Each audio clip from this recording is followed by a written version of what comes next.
Hola, bienvenidos y bienvenidas. Le damos la presentación a este programa de La Pata que le falta a la mesa, un programa hecho con recursos públicos. Yo soy Gloria Pinilla y en esta ocasión hablaremos con personas expertas en etnoeducación, desde la voz de las comunidades afrodescendientes y de los pueblos indígenas. Les invitamos a compartir la palabra y, por supuesto, a pasar a esta mesa y a participar en esta conversación con los hashtags numeral Capital Etnoeducativa y numeral Mesa Capital. Y bueno, queremos empezar a ajustar las patas que le falta a esta mesa, una mesa en la cual a la cual llamamos la democracia, entendiendo lo que Mauricio Martínez, nuestro videógrafo, encontró en una de las localidades de Bogotá relacionado con el tema de hoy, que es la etnoeducación. Veamos el informe. Hola, me encuentro con Jenner Parra, docente de la Institución Educativa San Rafael, quien nos hablará acerca de la etnoeducación, acerca de esa transversalidad también con la educación tradicional. ¿Por qué es importante la etnoeducación? Entonces, bueno, acompáñenme acá con el profesor Jenner a escudriñar un poquito acerca de la etnoeducación. Síganme.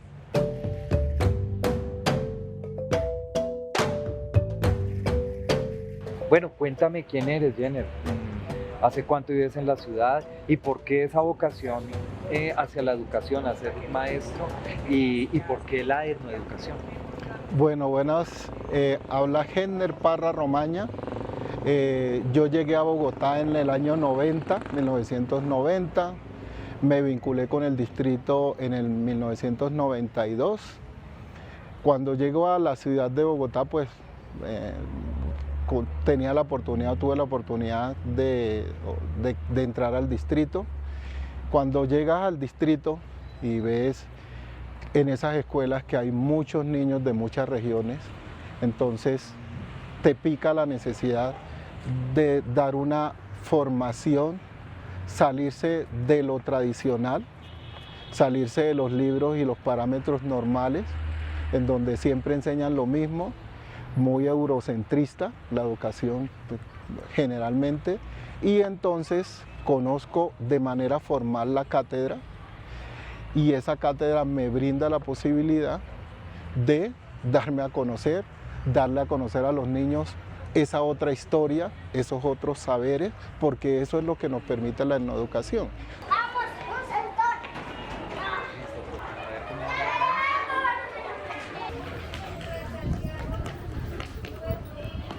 Buenos días, niños. Buenos días. Hoy, en la clase de español, vamos a ver un cuento. El tío tigre, el tío conejo y los mangos. Una tarde de verano, tío tigre y tío conejo quisieron dejar a un lado sus diferencias. La etnoeducación es una cátedra que busca reivindicar a todos esos pueblos palenqueros, afro, raizales, que en el país no han sido tan visibilizados como otras etnias. Criticar sin fundamento solo afecta a quien critica. Muy bien, acabamos de ver la experiencia de Jenner Parra, la cual nos permite contextualizar nuestro tema de hoy. Para hablar de este tema hemos invitado a la maestra Fanny Quiñones. Fanny es licenciada en Ciencias Sociales, fue directora de Asuntos Étnicos de la Alcaldía Mayor de Bogotá, forma parte de la Comisión Pedagógica Nacional de la Cátedra de Estudios Afrocolombianos. Ella también es integrante de la revista de la Federación Colombiana de Educadores FECODE. Fanny es coordinadora de la expedición pedagógica Ruta Afrocolombiana y de la Red Nacional de Maestros y Maestras, investigadores, que se llama Tras los Hilos de Ananse. Actualmente está cursando su doctorado en IPECAL, que es el Instituto de Pensamiento y Cultura en América Latina. Bueno, muy bien, maestra Fanny, quisiéramos empezar con usted preguntándole en principio qué se debe entender por esa palabra tan larga que se llama etnoeducación. Buenas tardes, gracias por la invitación. Lo primero es que el doctorado lo tengo suspendido, entonces tengo 2 maestrías en educación. Muy bien. Para hablar de una educación hay que hacer un contexto histórico que tiene que ver con las luchas de las comunidades indígenas y afrocolombianas. Las comunidades indígenas y afrocolombianas, de manera paralela, pero distintas, emprenden por los años 80, 86, una búsqueda de una educación pertinente, una lucha por una educación que respete sus valores, una educación que los reconozca como seres pensantes, una educación que les devuelva la humanidad a los indígenas, la humanidad que tienen antes de la conquista, y a los negros y a los afrocolombianos la humanidad con la que llegaron, con la que fueron traídos de África. Porque el sistema educativo nacional les quita a estos grupos esa humanidad al punto que los somete a una educación homogeneizante. Ajá. Es decir, les enseña de todo menos de ellos mismos. Le propongo una cosa, Fanny, para que hablemos de esa educación que usted lo pone con una palabra también muy potente que se llama una educación pertinente y que también es una educación, como nos lo acaba de explicar, una educación diferenciada y transversal. Vamos a hablar también de esto, me permito presentar también a Jaime Collazos, que nos acompaña aquí en la mesa. Jaime Collazos Palco, que es nacido en el resguardo indígena de Guadualito, en el municipio de Santander de Quilichao, en el Cauca. Jaime es sociólogo, es magíster en políticas públicas y doctor en pensamiento complejo. Hágame el favor, esa palabra pensamiento complejo, que también vamos a hablar de eso también. Y además de eso, Jaime pues, nos acompaña hoy para hablar de lo que significa todo este complemento de la educación transversal. Jaime también estudió en la Universidad Autónoma Indígena Intercultural. Y Jaime acompaña también a las comunidades en la construcción de los planes de vida comunitaria y políticas públicas para los derechos humanos, ojo, en zonas de conflicto. Jaime es hablante en lengua nativa nasa yuwe. Y con Jaime, a quienes también le damos la bienvenida, queremos preguntarle cómo se entiende la educación intercultural, sobre todo en contextos de ciudad. Ya Fanny nos dio una primera introducción de saber cómo lo potente y digamos y la educación diferenciada, teniendo en cuenta las comunidades y las etnias afro e indígenas, se deben complementar y se deben enriquecer. Aquí la pregunta sería, Jaime, en contextos de ciudad, ¿cómo se debe aplicar o entender esa educación, esa pedagogía intercultural? Eucha Yukaisa Mount Pindes que Wechpicho no Siguaite, Wala Wechat, Aite Na Pichte. Buenas tardes para todos y todas. Buenas tardes. Gracias por la invitación. La educación intercultural, a la par que en educación, son unas políticas que vienen de la UNICEF, por supuesto, para unas políticas para dotar, para implementar, pensando un poco la educación de los pueblos, de los grupos étnicos, llámese indígena, afro, raizal, gitano, palenquero, pero también migrante de otros grupos étnicos de otros países.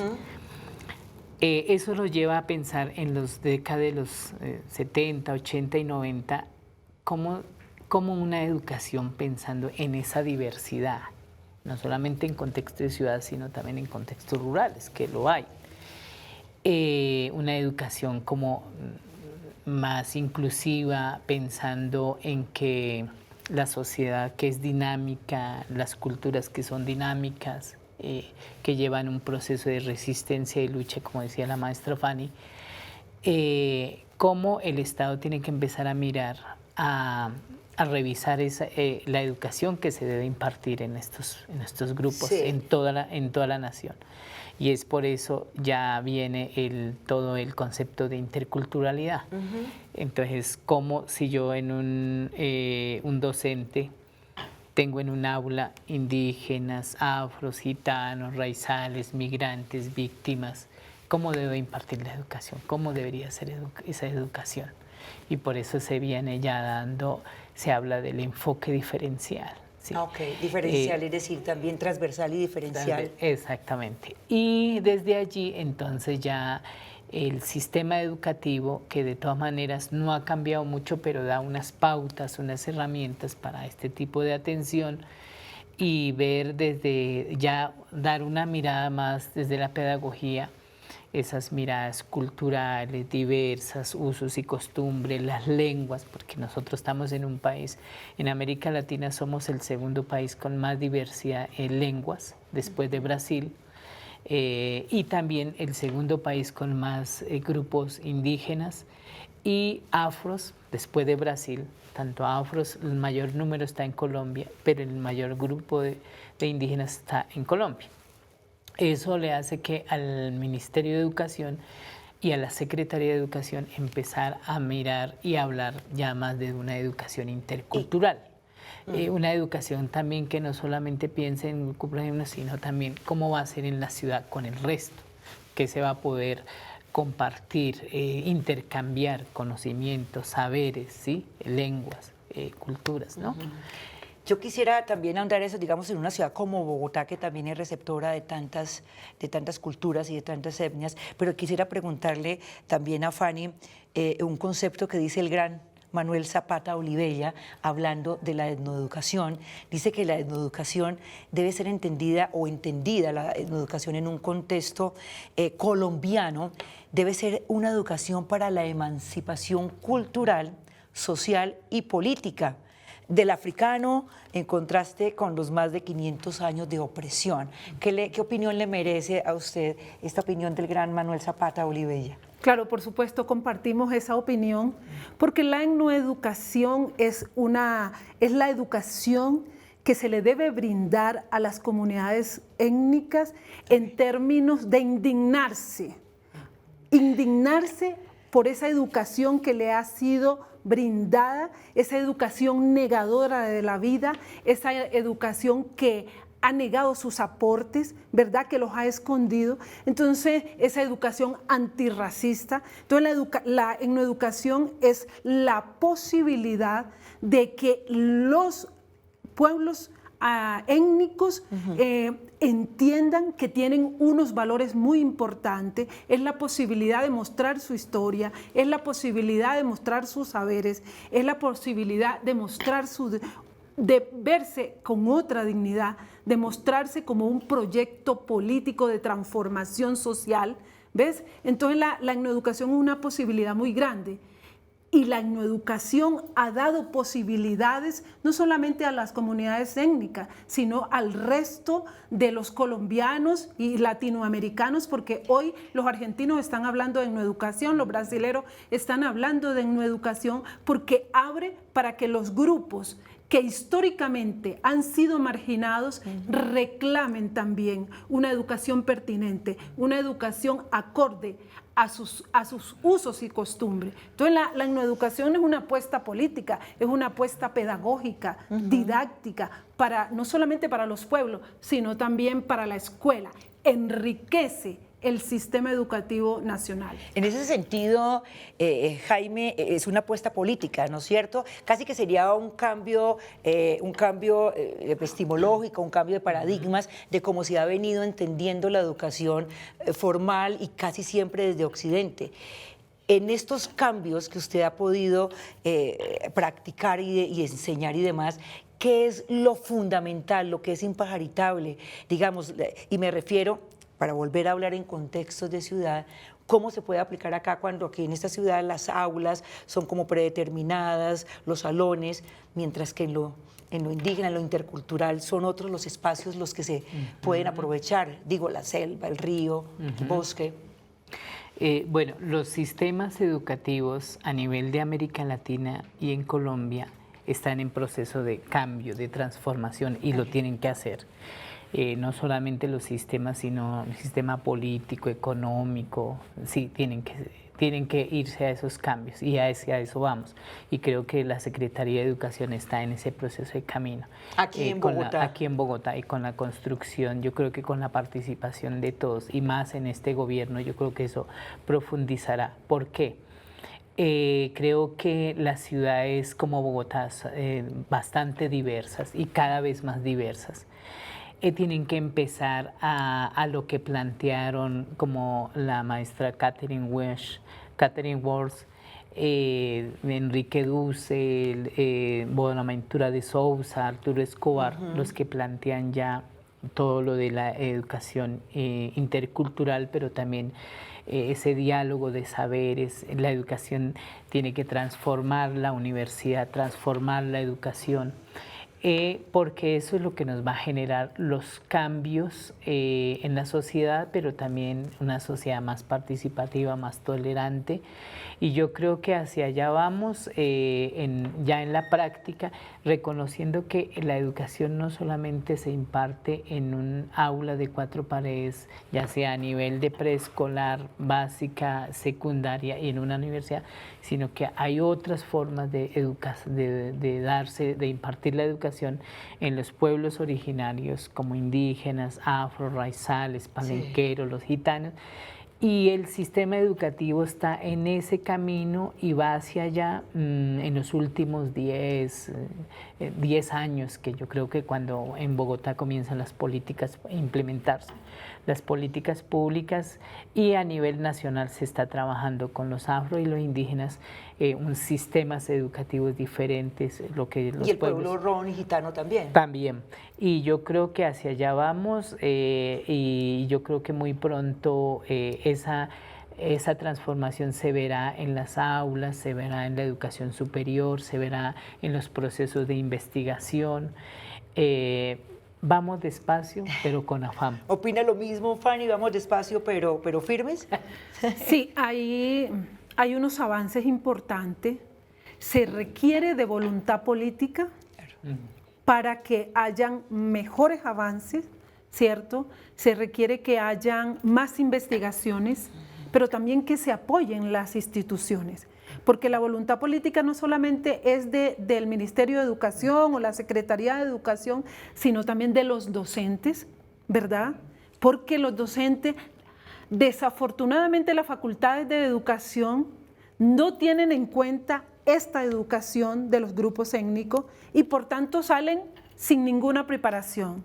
Pero además de eso, se le suma todas esas prácticas coloniales, racistas, que impiden abrir el espectro de la escuela, ¿cierto? Para que entren otros saberes, para que entren otras historias, otras formas de pensar la escuela, otras formas de hacer y de ser. Entonces, ahí hay un asunto que hay que ir mejorando, pero en relación a la pregunta que usted le hace a Jaime, yo quiero decir que apuntando a lo que tiene que ver con la interculturalidad, nosotros estamos diciendo hoy, hay que hacer un diálogo entre los sujetos, pero también se requiere un diálogo entre los saberes. Y eso quiere decir que ya hemos dicho anteriormente que hay un saber eurocéntrico.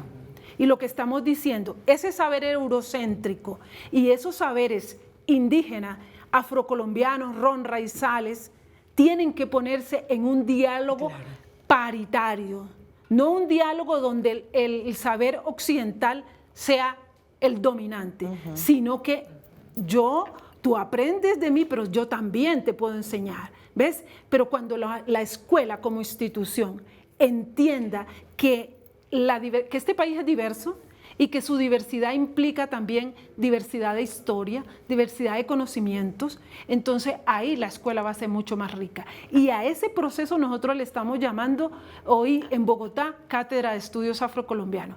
Cómo desde la Cátedra de Estudios Afrocolombianos construimos una nueva ciudadanía, ¿verdad? No solamente con los niños negros, sino con los niños mestizos, con los niños migrantes, con todos los niños de la escuela, ¿ves? Y es una apuesta, también vuelve a lo político y a la transformación. Claro, y con esta invitación a tener, digamos, esa intención de tener un diálogo con los saberes, unos conocimientos paritarios. Nos vamos a un corte de comerciales, pero ya regresamos para ajustar un poco más, para buscar y ajustar la pata que le falta a esta mesa etnoeducativa con cada una de las opiniones que ustedes nos están ofreciendo.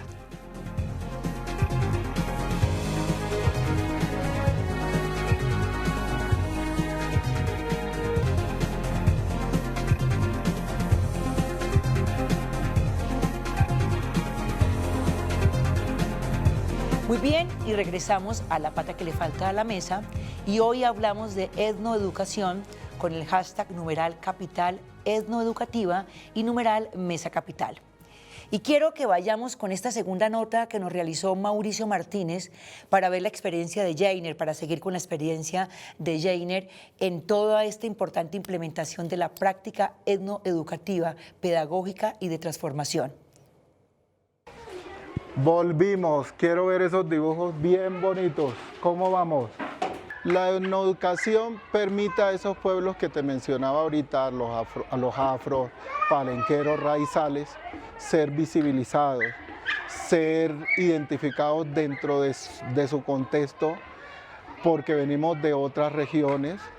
Llegamos a Bogotá, que es una ciudad que acoge a todo el mundo, sin discriminaciones y demás, aunque hay situaciones que se dan así, pero en general Bogotá acoge a todo el mundo. Entonces, cuando Bogotá acoge a todo el mundo, estamos los docentes, estamos los niños, estamos los que venimos de estos territorios, y nos permite que nuestros saberes, que los saberes de esos otras y otros, de esos ancestros de nosotros, sean visibilizados, tanto para los niños afro, como también para los niños del interior y de otras regiones, porque la cátedra no es una cuestión sectorizada, porque uno no enseña algo diferente, algo que es igual de válido, porque es tan válido la historia del cuento en el Pacífico como en el interior. Todos son válidos, todos son saberes para nuestros niños. La etnoeducación da a entender una educación transversal, porque cuando yo le muestro a otros seres, a otras personas, al que desconoce, al que siempre ha estado en esa educación tradicional, que hay otras historias, que hay otros cuentos. Cuando yo les hablo de mi tío tigre, es el mismo tigre que conoce la gente.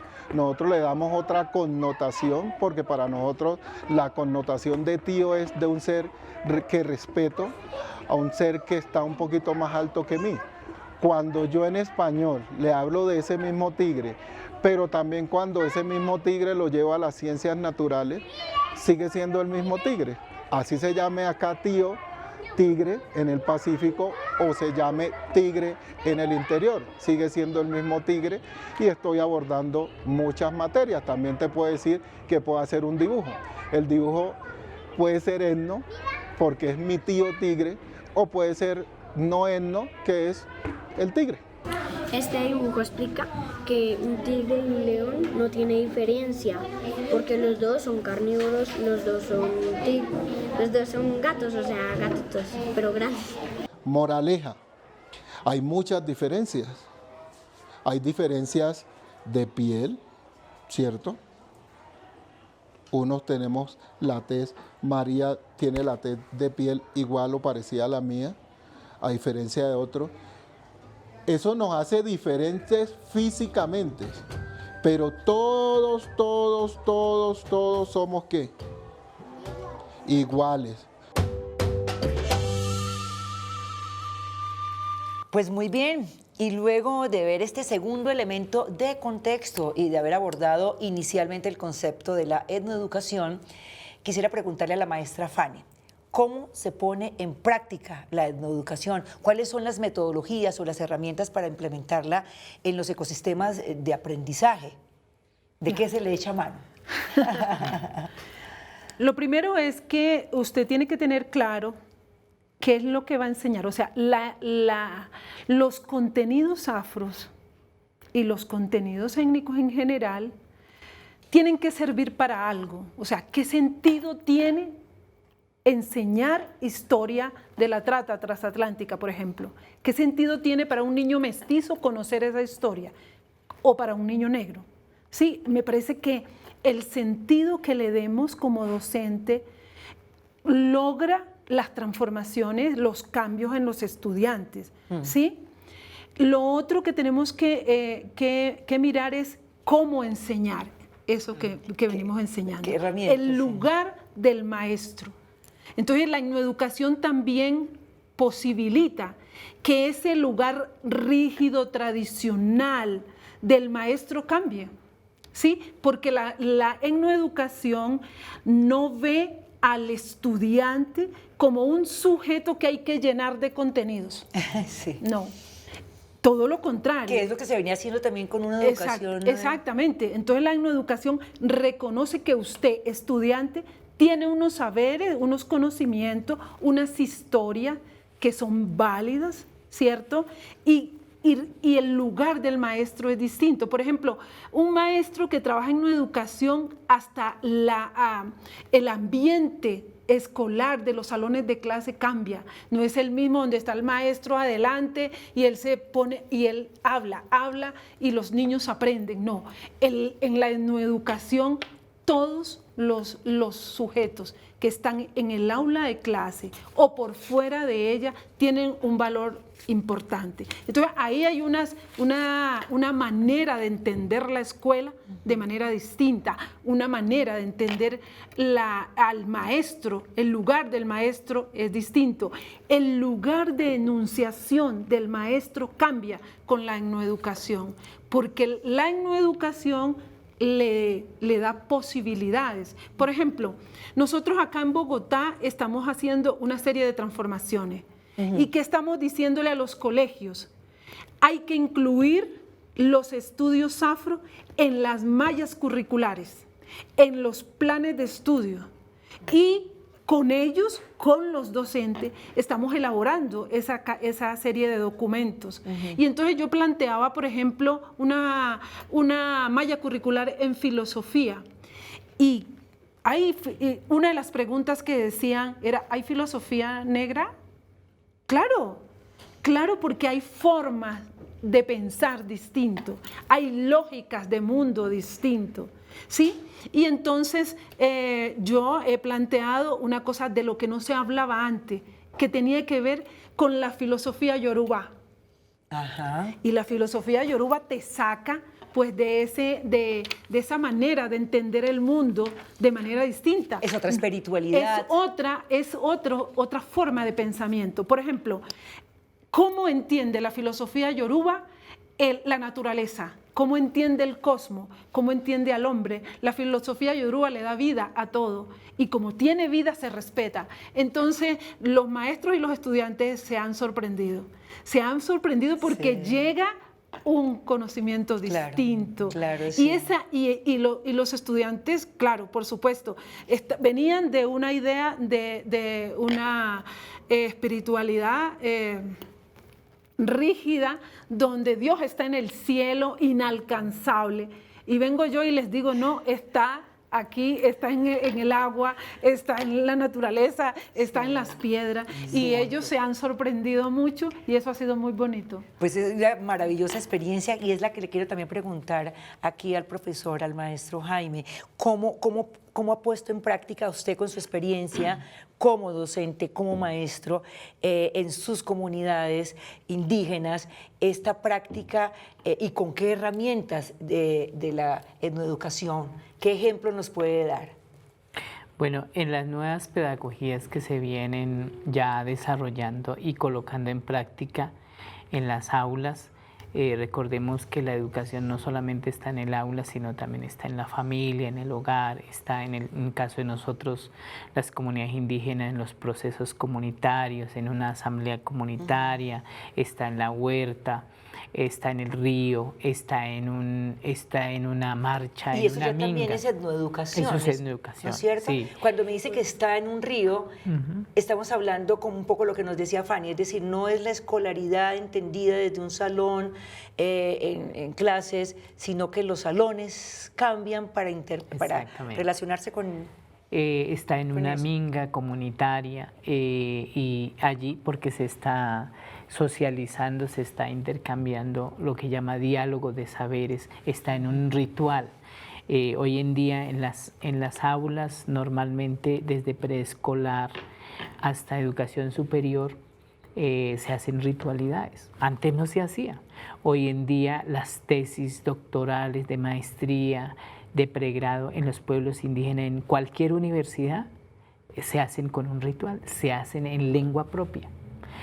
Hoy en día en un aula diferencial, puede ser aquí en Bogotá o en Cali, ya se está haciendo con un ritual, se está haciendo con una cartografía social, se está haciendo en una lengua indígena. Profesor, yo le quiero preguntar, y perdóname que le interrumpa un poquito, ¿y cómo han recibido las nuevas generaciones indígenas, por ejemplo, cómo reciben este conocimiento de poblaciones que han nacido pues, en las ciudades, que es el gran reto también, cómo lo han recibido esas prácticas ancestrales y convocarlos a que se hagan partícipes de esas acciones? ¿Cómo es la respuesta? Yo creo que la recepción no solamente ha sido de los pueblos indígenas. Aquí, los mestizos, los afros, los indígenas, los de misma ciudad, los campesinos, de origen campesinos. Recuerden, todos descendemos de una sola, de un solo árbol, ¿no? Y todos tenemos sangre afro, indígena, europea, asiática. Entonces, la recepción en las aulas es muy interesante porque hoy en día los niños quieren saber, no solamente los niños, sino los jóvenes, inclusive los nacidos en ciudad, hoy quieren aprender la lengua indígena, quieren saber de su cultura, de su origen, de su territorio y todo eso. Y yo creo que es solamente las nuevas pedagogías o los maestros solamente tienen que mostrar esa ruta para que la niñez empiece a caminar por ahí, la juventud empiece a caminar por ahí. Yo no veo ni rechazo, yo no veo ni eso. Inclusive la universidad, los académicos, los investigadores ya están, creo que es como la nueva era, como ese cambio que se está dando, sí. Despacio, eso sí, despacio. Y no hay que correr, sí. Hay que hacerlo. Maestra Fanny, la etnoeducación y la interculturalidad, ¿son dos palabras que van ligadas? Sí, se encuentran, pero son diferentes. Cuéntanos. Decíamos que la etnoeducación busca trabajar lo propio de una comunidad, de un pueblo, de una organización social, de un grupo humano, ¿verdad? La interculturalidad busca un diálogo entre unos y otros, busca dar equidad entre las personas, entre los saberes, entre las ciencias, ¿verdad? Pero con una condición, es que ninguna sobreponga a la otra. Esa es la interculturalidad. Exacto, esa es la interculturalidad que nosotros le apostamos, ¿ves? No una interculturalidad que implique el hablar contigo, el encontrarnos muchas personas diversas. No, a esa interculturalidad no le apostamos. Le apostamos a una interculturalidad que busque los cambios en la sociedad.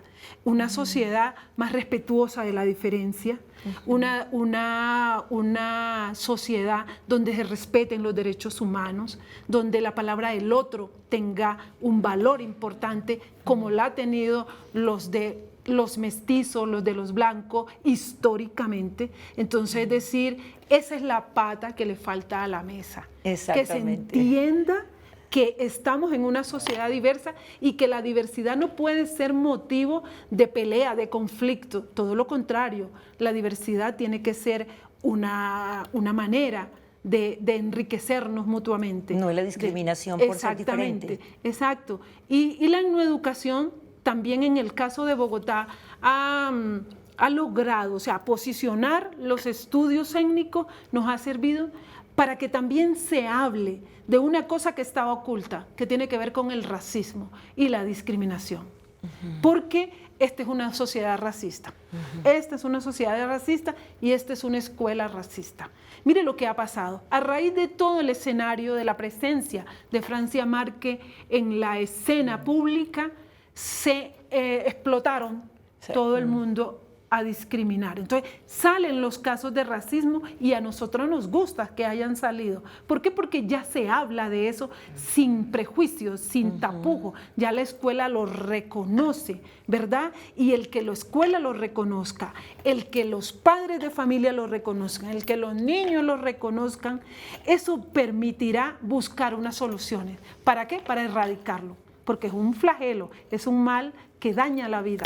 No, pues muy bien, maestras y maestros. Fanny y Jaime, nos vamos a ir a un segundo corte y ya regresamos con el último bloque de diálogo para entender cuáles son los retos para la educación en Bogotá. Ya regresamos.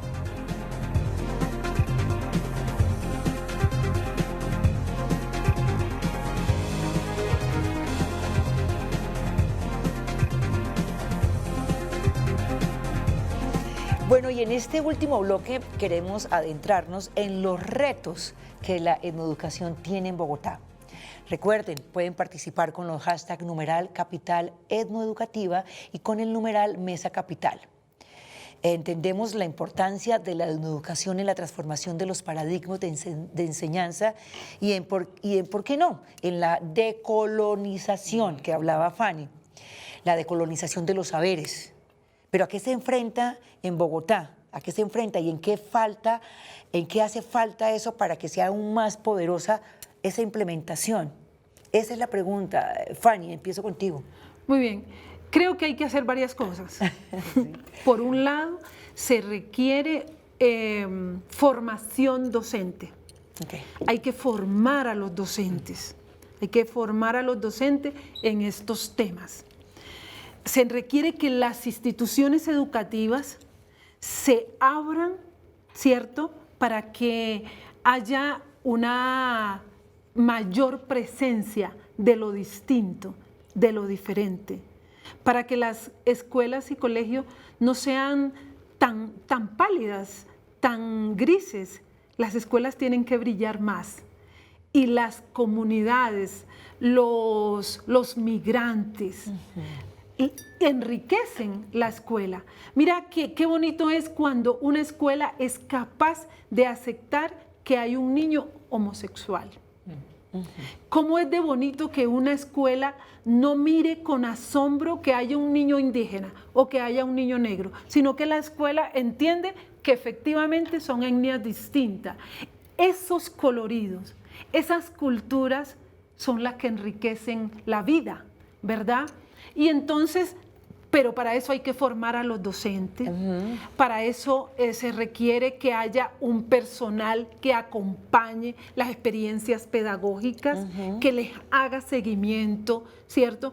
Que las pruebas de estado pregunten sobre estos temas, que hasta ahora están pensando en hacerlo, pero que se han negado, ¿verdad? Entonces hay que pensar, la etnoeducación hay que verlo como un sistema que tiene muchas patas, muchas aristas, y que eso implica un posicionamiento de los grupos étnicos también en el quehacer educativo, que hayan más maestros indígenas, que hayan más maestros negros, pero además que hay que reconocer, y es que los maestros mestizos y blancos que trabajan la cátedra, porque los hay, y los hay muy comprometidos, también tengan posibilidades de formación, ¿ves? De que hayan intercambios, que haya presupuesto para combatir el racismo, porque hay que hacer muchas cosas.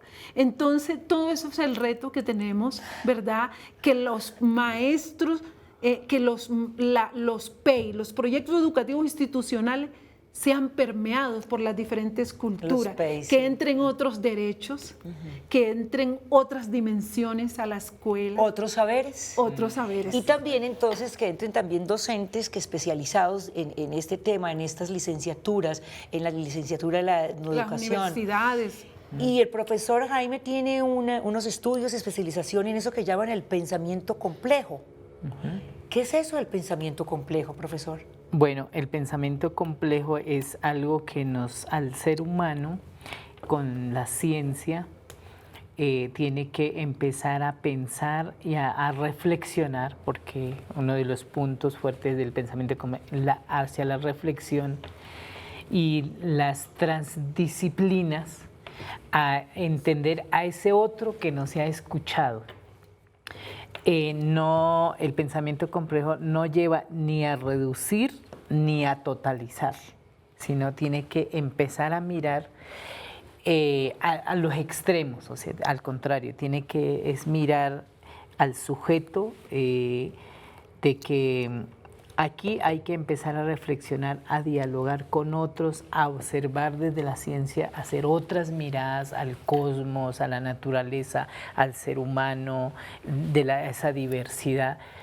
Porque como nosotros hemos estado en estos, digamos, 200 años en un sistema educativo tan homogenizante, tan imponente y prácticamente totalizante, porque el pensamiento todo es eurocéntrico hasta ahora.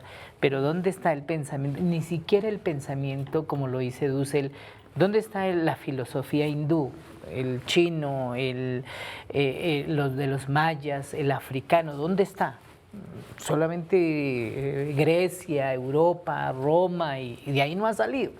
Entonces el pensamiento complejo dice, no, hay otros saberes, hay otros pensamientos. Por ejemplo, los pueblos indígenas siempre hemos dicho, el pensamiento europeo ha dicho Dios. ¿Y dónde está la diosa? La filosofía patriarcal de los Sócrates, Platón. ¿Y dónde está la filosofía matriarcal? Siempre ha sido el poder, el hombre y todo eso. Nosotros partimos de la filosofía matriarcal desde la madre tierra. Por eso decimos, la mejor pedagoga es la madre tierra. Y de ahí comienzan las nuevas pedagogías, las nuevas miradas en educación, y mientras eso no haya equilibrio, siempre tendemos a caer a la imposición, a la fuerza, a la guerra, a la victoria, ¿sí? Entonces el pensamiento complejo nos tiene que llevar hacia allá, a complejizar para entender. Exactamente, de alguna manera, maestra Fanny, ese pensamiento complejo tiene que ver con esa diferencia, el pensamiento de las diferentes etnias, de alguna manera, de los diferentes grupos ancestrales, son pensamientos que van como en espiral, son circulares, pienso yo, mientras que un pensamiento occidental es mucho más lineal, ¿no es cierto? Y ahí viene la importancia de la ancestralidad. ¿Qué tan importante los elementos de la ancestralidad en la etnoeducación? Muy importante. Yo creo que el posicionar no solamente el concepto, sino las prácticas ancestrales, ha hecho que el pensamiento, que el conocimiento occidental, que por demás es arrogante, ¿sí?, se remueva, como que lo desestabilice. A mí me parece que los saberes ancestrales han desestabilizado el conocimiento occidental. Cuando, por ejemplo, nosotros acá en Bogotá tenemos unos quilombos de medicina ancestral.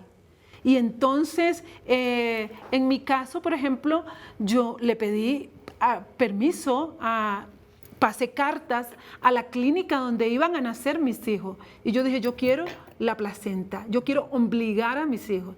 Y los médicos aterrados porque no conciben, es imposible entender que para nosotros la obligada, el tener la placenta. Explíquenos un poco la obligada. ¿Qué es la obligada? El ombligo es el centro de la vida para nosotros. El ombligo es el espíritu, ¿sí? Y entonces la obligada es llenar de elementos de la naturaleza esa tripita, ese ombligo, curarlo con elementos de la naturaleza, con oro, con plantas, con rezos, ¿verdad? Y entonces el ombligo se cura, con eso entra al estómago, ¿ves?, al centro de la vida de los niños, porque la obligada también tienen unas intenciones. Entonces, entender eso es imposible. Entender que cuando una mujer está pariendo hay que hacerle rituales, darle de comer al estómago, ¿verdad? Hacerle rituales con lo que decía Jaime, con elementales de la naturaleza. Los médicos no entienden. Y nosotros estamos posicionando acá en Bogotá, por ejemplo, esas prácticas curativas, ancestrales. En mi caso, nosotros tenemos un quilombo yoruba en Teusaquillo, que no ha sido fácil que entiendan que hay otra lógica de mundo y entonces no es solamente el tratamiento de las hierbas, pero además el tratamiento de la hierba hay que pedirle permiso al elemental de la planta, hay que darle un derecho, hay que darle un trato de un ser vivo. Entonces la lógica occidental, eso dista, arrancan la planta y ya, nosotros no. Tenemos mucho cuidado. Entonces, esas lógicas de mundo que están llegando a Bogotá, me parece a mí que están haciendo de Bogotá una ciudad muy rica. Porque los quilombos no lo visitan solo negros, no, lo visita mucha gente, que lo llaman a uno y le dicen, ¿cómo hago para no tener que tomar para la gastritis y tal cosa, o para esto, o para lo otro? Cuéntenos, profesor Jaime, experiencias pedagógicas desde la etnoeducación que usted haya tenido que llevar a cabo y cómo se han comportado, cómo ha sido la respuesta, cómo ha sido la aceptación de ello. Bueno, los pueblos indígenas y otros grupos étnicos estamos hablando ya de educación intercultural a educación propia, bilingüe e intercultural.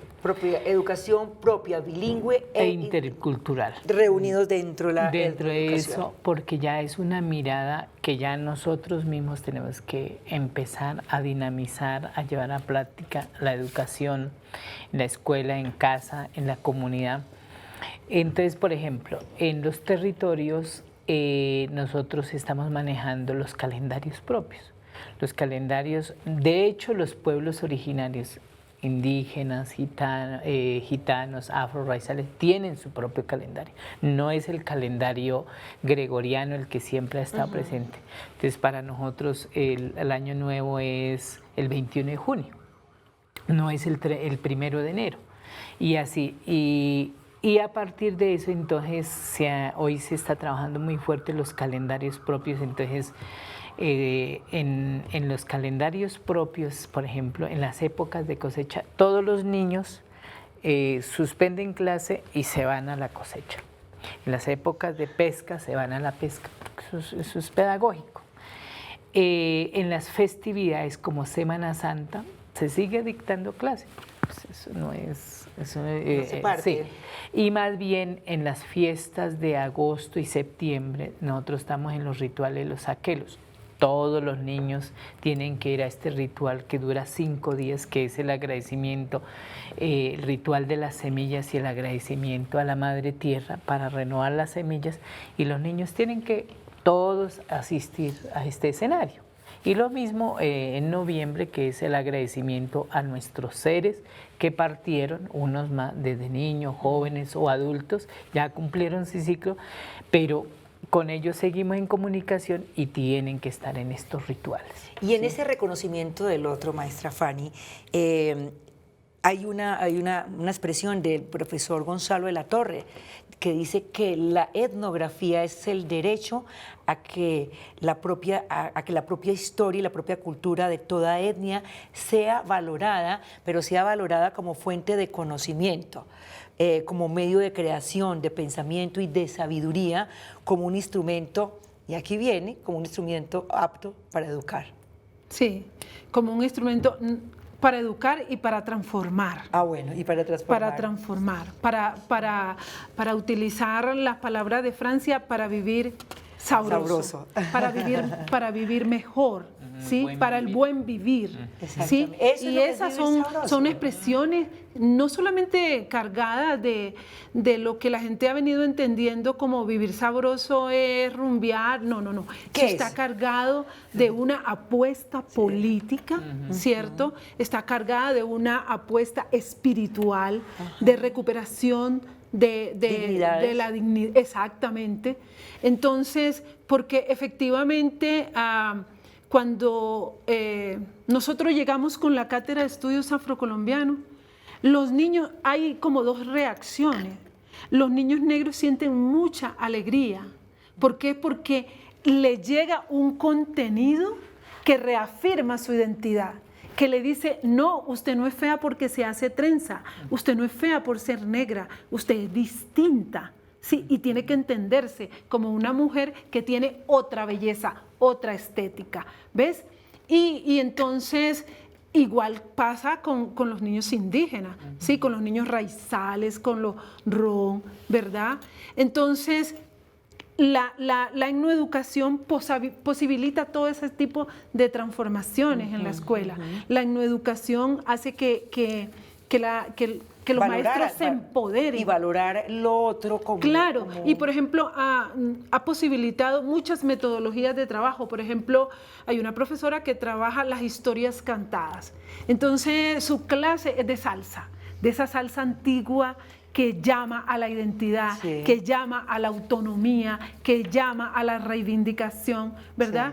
Sí. Y otras profesoras trabajan la minga, trabajan la mano cambiada, trabajan la tonga, que en todo caso son metodologías comunitarias, son metodologías de ser porque somos, de usted es importante, pero yo también, y a mí me duele usted, y por lo tanto debe haber un tratamiento recíproco. Entonces, yo creo que la etnoeducación hay que verla como la alternativa pedagógica política que llega a la escuela. Muy bien, con esa frase pues nos despedimos. Muchísimas gracias por acompañarnos en La Pata que le falta a la mesa. Recuerden consultar los contenidos de todas nuestras plataformas y puntualmente en los podcasts de Capital Sonoro, así como nuestras redes sociales de @capital. Los esperamos a todos. Muchísimas gracias, maestra Fanny, profesor Jaime. Muchas gracias. No, con esa última frase...